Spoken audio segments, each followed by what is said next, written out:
And within the DUP take themselves off on summer holidays, families are left struggling. Workers and families are left struggling and worried about how they're going to deal with the cost of living issues, just deal with the challenges of today. So we have impressed upon the Secretary of State that both himself, the British government and the Irish government must do more.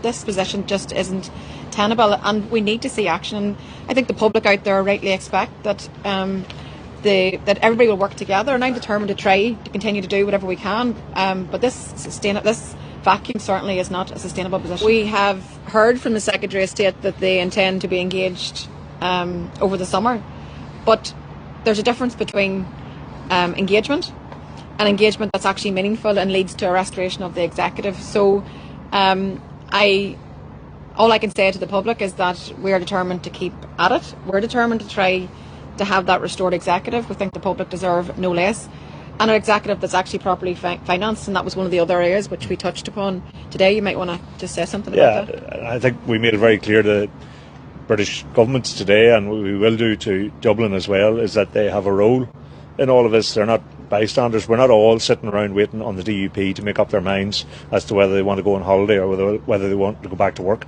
The two governments are co-guarantors of the Good Friday Agreement, and they have a responsibility for making sure that the institutions of the Good Friday Agreement are working. And currently the Assembly isn't working, the North-South Ministerial Council isn't working, and the East-West arrangements are only functioning very sporadically.